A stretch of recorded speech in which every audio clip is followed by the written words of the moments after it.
District headquarter अस्पताल चकवाल में आज लाहौर से आई हुई Punjab health initiative management company Lahore की टीम ने सरप्राइज विजिट किया, जिसमें चकवाल में मौजूद लेबॉर्ट्री और ऑपरेशन थिएटर में मौजूद केमिकल और इन्फेक्शन कंट्रोल और दीगर खतरनाक मेडिसिन को तल्फ करने के अमल का जायजा लिया। लैब में मौजूद स्टाफ और डेटे को भी चेक किया गया, जबकि इस मौका पर additional medical superintendent doctor Anjum Qadir और डॉक्टर इमरान जदून ने टीम के अस्पताल के ऑपरेशन थिएटर और लेबॉर्ट्री का विजिट करवाया। टीम ने तमाम तर SOPs को फॉलो करते हुए अच्छे तरीके से लेबॉर्ट्री और ऑपरेशन थिएटर को ऐसा तरीके से चलाने पर अस्पताल के सीनियर अफसरान की काविशों को सराहा और मजीद बेहतरी पर जोर दिया। जबकि इस मौका पर medical superintendent doctor Anjum Qadir का मीडिया टीम से बात करते हुए कहना था कि हम बहुत ही महदूद वसाइल के बावजूद अपने चकवालियों के लिए बेहतर से बेहतर सर्विसेज देने के लिए कोशिश हैं।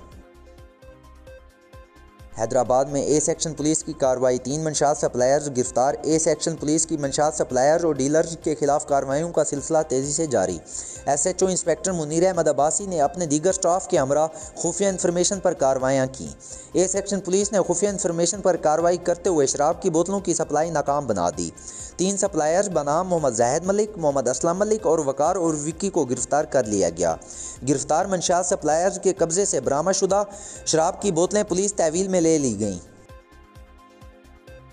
मेहराबपुर के इलाके न्यू टाउन में कब्ज़ा माफिया के सरगर्दां अफराद SHO अरशाद राजपर, इंजीनियर फरमान राजपर के ख़िलाफ़ इलाका मकीनों का एहतजाजी मुजाहरा, शदीद नारेबाजी भी की गई। एहतजाज की क़यादत से सोशल वर्कर कारी कम्बोह, कौंसलर राना गुलाम शबीर, जमात इस्लामी रहनुमा नदीम गौरी और दीगर ने की। मुजाहिरीन का कहना था कि कब्ज़ा माफिया एक मखसूस साजिश के तहत गोदाम रोड पर सरकारी ज़मीन पर कब्ज़ा की कोशिश कर रहे हैं।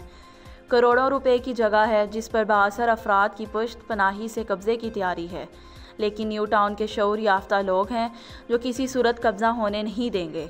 मलकियत के दावेदार भट्टी फैमिली ने अपना 1-1 इंच फ़रोख्त कर दिया था, अब उनका 1 इंच भी यहाँ नहीं है।